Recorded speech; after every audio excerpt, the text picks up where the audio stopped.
Saba writes, what do you guys think Bucky's role in Captain America Civil War will be? Pivotal. Yeah. I think now how large or how small, I'm not really sure. I'm leaning towards large-ish. Right. It's going to be. I mean, central. Yeah. It's going to be Cap. It's going to be Iron Man. But it sounds like he's kind of the MacGuffin. Like he is the. It sounds like he's the Flashpoint. Look, some kind of incident, a big explosion goes off during an Avengers operation that the bad guys set off. And that kind of becomes the center point for this whole new registration thing. And then I think Bucky himself becomes a problem point because Bucky is an assassin. He's killed a lot of people. The governments want him, but Captain America wants to defend him. So I think he's going to be very pivotal. How big or how small, I'm still not sure. Like I said, I lean towards the large-ish, but we'll have to see. Certainly a bigger role than Spider-Man, but that's really not saying much. Yeah, I think he's going to drive the story. I mean, I think, Yeah. especially because it's a Captain America movie, Civil War, it's like, it's Cap's story. It's his bond with Bucky from the past. It's Bucky's change of heart with Winter Soldier that we all saw.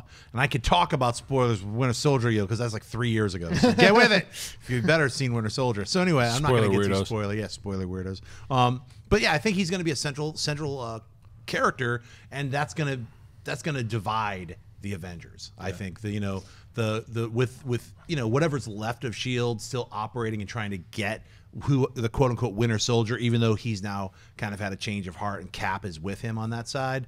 That's my guess, is he's going to play a pretty central theme. He's the main story. Yeah. I mean, he's the main story from what we saw. The post credit from Ant-Man, the beginning shot, it's the same thing in the trailer, and then even that line, the one line that still gets me. I saw it again when I saw Star Wars the second time, and they showed the trailer, and he's my friend. I have to. He's my friend. So was I. I mean, that whole thing, the bond that Captain America has with him, it's always been there from the moment he watched him fall from the train. Spoiler weirdos, it was 5 years ago. Even more. Yeah, more. So anyway, I think that it is going to be crucial. I think they're coming after him for crimes that he committed in the past, and it's who's going to be with Cap to defend his friend. It's a he's a big part of the movie. I agree. Okay, what's next? Mick Rubin 3K writes, who do you think is the worst comedic actor? He writes, mine is Rob Schneider, which is not okay in my opinion. The Animal. Here's the thing about Rob Schneider, okay? I totally believe this. He made good friends. Yeah, the movies he leads suck. They just do. But whenever he pops up in a comedy where he has either a small or supporting role, I find the dude freaking hilarious. I really find him funny when you put him in as a seasoning as opposed to the main ingredient to a dish. When he's in there and pops up sometimes in movies or has limited or not even terribly small, but just supporting roles, I actually find him to be really entertaining. I got to pull you on that one. Really? Judge Dredd. Okay, Come on. He helped ruin that movie, much, and he was the seasoning. I was like, I'm throwing up because of that season. And He was so bad he was replaced by Nick Swardson. If you look at all the Nick Swardson's roles they're Rob Schneider's. They're Rob Schneider. Like, Rob Schneider was, even Adam Sandler was like, oh no, I got to move you, and he got him out of there because Rob Schneider is really bad. And you guys don't think The Hot Chick is funny? No. Oh my gosh, that movie's hilarious. Poor Rob Schneider. Yeah. Rob Schneider is a carrot. I don't know. I put him out there. I certainly know that I am in the minority. But there are way more movies of his that I like more than Rob Schneider's, and I'm not a Ben Stiller fan. There's some movies when he's in dramatic roles I just think he's great. And I love Tropic Thunder, and there's a few movies of his I like, but he for some reason just annoys me. But I understand how a lot of people enjoy him. But yeah, I'll give it to you. Rob Schneider's a champ. You know what? That's a rough question because I feel like, especially comedians or comic actors, they fit in some things. Like, I love Wayne's World and I love Dana Carvey in Wayne's World. Right. But holy God, I mean, he's been in some horrible garbage films. Like, I recently sat through, I dare you to get through this film, Trapped in Paradise. Oh my God. Holly and I sat through this film and I refused to turn it off. It was so bad. It was Nick Cage, John Lovitz, and Dana Carvey all playing brothers. all seemingly in different movies. One person's acting normal, another person's just acting like I'm in a comedy movie, and then the other guy, I'm doing a weird character. Right, I was like, what is this? It was interminably long. It was 90 minutes. It felt like 18 hours, and it's a Christmas movie. I dare you to get through it. Okay, one thing I will throw this in there though. If I really liked Rob Schneider, he played like a Ukrainian landlord in Grandma's Boy. Yes. I love that. And I love Grandma's Boy. Yeah, I but love that Grandma's movie Boy. is fun. And he was pretty. He was great in that role. If you haven't seen it yet, hop on YouTube and look up the South Park Rob Schneider trailers. It is hilarious. Just remember the words: Rob Schneider is a carrot. It'll make you laugh a lot. All right, what's next? Fernando Ruiz writes, Mulan is one of my favorite Disney movies of all time. Any news on the live-action Mulan movie? Happy holidays. Not yet. We reported on it not too long ago that it was happening. They're going to be moving the wheels on that. I think this is, while not like the greatest of the Disney movies to me, the animated one at any rate, I think it's one of the ones that is really well positioned for a live action adaptation. This could be really cool. It'd be interesting to see if they even decide to have the dragon, like the Eddie Murphy dragon, in it or not. Yeah. If they don't, that's fine. If they do, it'll be cool to see how they do it. But I haven't heard anything yet. Probably won't hear anything for a little while yet. Have you heard anything? No, you can guarantee it. I mean, that you're going to start hearing more about it, especially like at Beauty and the Beast coming out. Wait until that thing hits. Mulan will probably start. I'm very excited for that Beauty and the Beast. Did they announce movie. Aladdin live action? I think they did. I think they did. I think they're developing it. They're trying to develop it. So. Yeah, I was gonna say I heard they canceled Mulan, but that was just to make the person who loves Mulan cry. Just kidding. No. All right, what's next? Nagarajan Rajasekhara writes, I love the original Matrix movies. What is your thoughts on seeing a sequel or a complete reboot? No, let it go. Yeah. Let it go. Because part of the Matrix, the appeal of the Matrix was that it was so new. It was so new, and the approach and everything. Rebooting it at this point feels rather pointless because you're going to lose that element. That element's not going to be there anymore. You get one swing at that, and they did it, and they crushed it with the original. So, I mean, look, everything can be rebooted eventually. I just don't see it happening in any time in the immediate future. What about you? No, and it shouldn't, because and I think we talked about this not too long ago as well too. The problem is the Wachowskis as well. The Wachowskis have not had a good movie in a while, and it was their baby, it was their creation. Whether or not it's remade, I don't need it to be remade. I think that time has come and gone, and I don't think people are going to trust them anymore to do another one unless you give it to someone else. And I don't think you should. I agree with you. I think you should let it go.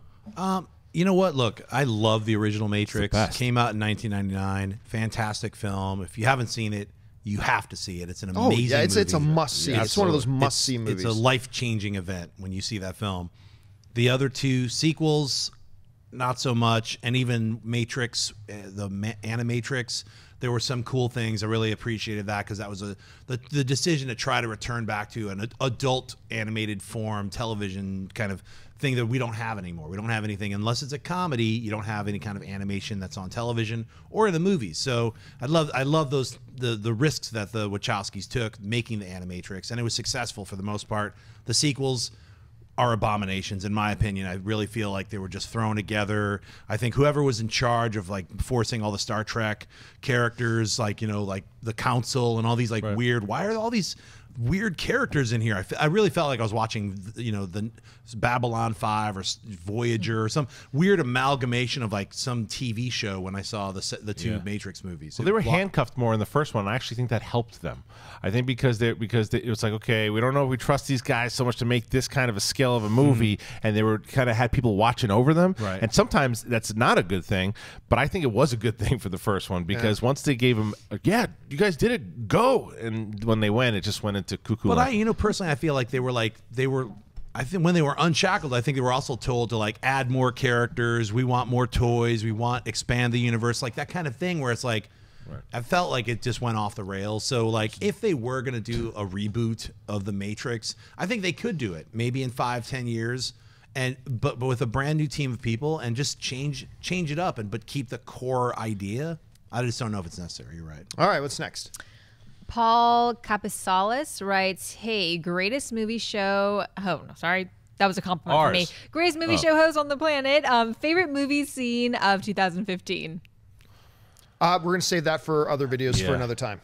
All right, on to a hard one. That's what she said. DJ Mike Zero writes. Remember, be nice to Ashley. She's in control of these Twitter questions. Don't be a jerk to her. DJ Mike Zero writes, it was more adorable, BB-8 or Baymax? Oh, BB-8. damn. I know, right? That's a good question. Baymax was like that cool drinking buddy you went to college with. There's nothing short of awesome. Baymax He's awesome. was nothing short He of was awesome. but he was a cool drinking buddy. Who was more adorable? BB-8 was more adorable. It depends on how you're defining the term. Like just cute as in like a kitten you want to pick it up. A little friendly kid thing. Adorable. Like, hey, look. It's like, oh, look, it's sad. It was like, you know. Baymax made me cry too. So yeah, I mean that was really endearing. I think Baymax is the better robotic character. If you're just going to go onto the term adorable, I'll lean towards BB-8. Yeah. Good call. All right. All right. Simon Suprenant writes, "What are your opinions of Ray being a Mary Sue character? Thanks and have a nice day." Yeah, I'm reading around that people are saying this stuff about Ray's a Mary Sue character. And I said this to one friend of mine earlier this morning. I was talking to him on Twitter. It's like, if you're calling Ray a Mary Sue character, you simply don't have a grasp on what a Mary Sue character is, because that wasn't it. That just wasn't it. As a matter of fact, this becomes a larger question too, because I'm reading online in some big major trades, that I deeply respect, trying to read so much into everything that they have these big long pieces. What does Ray symbolize for the feminist movement in 2015? Or was Ray too strong of a character? And whatever. I say, shut up! Just shut up! It's a character. That's what you know what I really hate? I hate it when people say that character should have been this. Then you don't understand film. The moment you point at a character, your character should have been this, and he should. No. A movie is the character is just the character. And then we turn the camera on them to see what they do. We don't prescribe to them what characteristics they're supposed to have or which characteristics they're not supposed to have. And for all these trades and everything, they're now sitting there trying to analyze to death the Ray character. She's too feminist. She's too strong. Like this one piece I read just about made me lose my mind, because they're talking about, oh, gosh, they just gave her everything. And I think this is where the Mary Sue people come in, too. So, oh, they just gave her everything. She's great at all the mechanic stuff. And, she knows how to fly great. And, she's suddenly great in the Force. You know what? They did that with frickin' little 5-year-old Anakin in the Star Wars prequel, and nobody complained about it then, other than the fact that it was a piece of crap movie. But nobody complained, they're making him too much. So what? That kid could fix anything. He could pilot. He could go in these pod. Blew up a baby Death Star. She's doing the pod races. Yeah. He can fly. I'll spin. That's a good trick. He could do all that. There was nothing she did that he didn't do. And yet there's all this analyzation about they're making her too strong. They're trying. It's an agenda. It's a finish. Just shut up, because you're stupid. I mean, just at some point, like I remember the same thing went back to that Clint Eastwood character in Holy Money. The boxing one where the girl and with the orangutan, $1 Million Baby, right? $1 Million Baby. Okay, I'm not going to give away a big spoiler because you should see $1 Million Baby. It's awesome. But Clint Eastwood's character does something at the end of the film that had a lot of people going, "Oh, Clint Eastwood!" By him making his character do that, that means Clint Eastwood hates people who have disabilities. No. That's just what the character did. And we turn the camera on the character, and then the enjoyment for us as an audience is say, what about this do I relate to and what do I not? How do I analyze this? What do I make? That's the point of a movie, not about you are supposed to make socially acceptable constructs that will further the proper agendas in our socio-political environment. No, it's a movie. Anyway. So, Christian, the Mary Sue comments. I can feel your anger. I like what you say, because you know why? You tell the truth. To me, tell the truth. I think to say that it's a Mary Sue character is silly, because we don't know if it was a standalone movie, if this was the only movie you were ever going to see Ray in, then I could say, you know what? I understand why you'd say that. I mean, look, it's an argument to be made. Why? We don't know where she goes. We don't know what happens to her. We don't know why she's able to do the things that she's able to do. We don't know these things yet. So it's a bit silly to say the fact that she could do this and this and this, how do you know? You haven't seen the way this story pans out. Right. I am willing to have that conversation after episode 9 to see if that's the end of the last time we see Rey, and then these things are never explained and we don't find out, then let's have a conversation about it. But we don't know where she goes to, and I think sometimes I feel people are like you're saying, are sometimes just reading into it so much and going, well, wait a minute, this isn't how the character should be, and that character didn't react the same way that this character reacted to, and it's like, give us time to learn the character. So I don't agree with that statement in the slightest. And look, I'm going to veil this spoiler as much as I can, but if you have not seen Star Wars The Force Awakens yet, you might want to mute it, because even though I'm going to try to veil as much as I can, it might become obvious. So just go mute for about 30 seconds, okay? One of the underlying things about a Mary Sue character is that everything comes easy and everything's just handed to him and all that kind of stuff. Just the very fact about how she fares against Kylo, she is destroyed by Kylo every time she encounters him, and then the one time she actually is not completely destroyed by him is because he's already been mortally wounded and shot and already been through another fight. So I mean, that just dispels the notion of a Mary Sue character right away. Okay, your volume can come back up. Let me add this. I think a lot of the comments we've heard from some people calling Rey a Mary Sue character is that they themselves, while they're watching the movie, we're already prejudging the character. That doesn't make sense to this character. And once you start doing that, I guess if you're watching a film and you felt thrown out of the film, then that's how you watch the movie. You didn't like the film for a lot of different reasons, and you maybe felt certain things should be going a different way for certain characters. But once again, you're not writing the movie. You're watching the movie, making comments about the film and not actually following through and watching the film. I feel like Rey being called a Mary Sue character makes no sense to me because, number one, she grew up by watching the film and just taking it at face value. She grew up by herself, learned how to fly the Falcon. Obviously, she's like that. We're getting it. That's it. All right. Sorry. Too many. We're live. Sorry about that. So, you know, she's a character who goes through a lot of situations to become a strong character. And I didn't feel that anywhere as we move forward. I don't want to get into any spoilers. So it's like, I felt like everything that she went through in the movie, to me, with what is revealed about her character, felt natural, and it didn't feel forced. I didn't feel like she was like an invincible, all or nothing can stop her kind of a character. So, all right, let's take 2 more questions. All right, Bam writes, could a live action Beavis and Butthead movie work?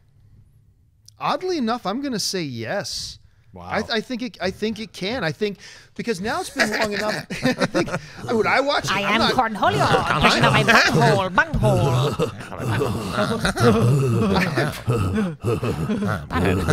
He said Cornholio. I personally have no interest in the film because I get to live it every day with these idiots. Yes. Captain said idiots. He's called us idiots.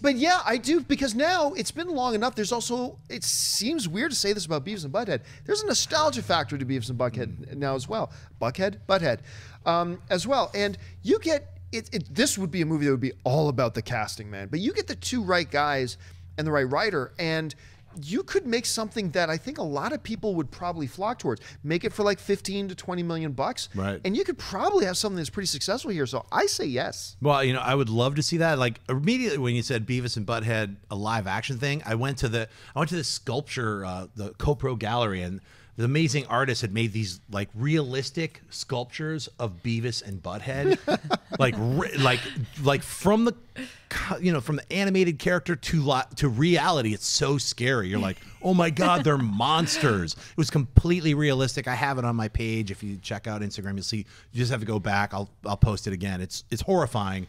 That's where my mind went to. But then I was like, wait a minute. But if you went Dumb and Dumber, you just got 2 actors and had them playing those idiots, it could really work. So I was like, either way you went. I mean, I personally would love to see the hideous, like, live action animatronic ghoul characters, like, stuck in our own horrible world of dumbness, and like just see how they reacted. That would be fun. Tell the truth. Tell the truth. Tell the truth. Oh my gosh. Tell the truth. That's what she said. Oh God. Yeah, I want to see it. All right, last question of the day. Right. Tanner writes, what is your favorite movie genre? I know yours. Fantasy genre. Fantasy, sci-fi fantasy, or just fantasy in general? Yeah, sci-fi fantasy for me. Sci-fi horror. There you go. What about yours, Ash? Rob Schneider movies. Obviously a given. I love romantic comedies, but I love thrillers and I love horrors, weirdly enough. Like, I'm all about that life. Really? I'm You like obsessed horror with films? horror Wow. films. Yeah. Really? Saw, weirdly enough, is my favorite movie. The first time? Saw of all time. Wow. Really? Yeah. How did I not know this? I know. It's She's got Saw and demons, Mean man. Girls. Tell the truth. Tell the truth. Tell the truth. Tell the truth. Hey guys, if you like this clip, click here to watch the entire episode. Also, make sure you subscribe to our YouTube channel because it'll help you stay up to date with all the stuff we've got going on here at Collider.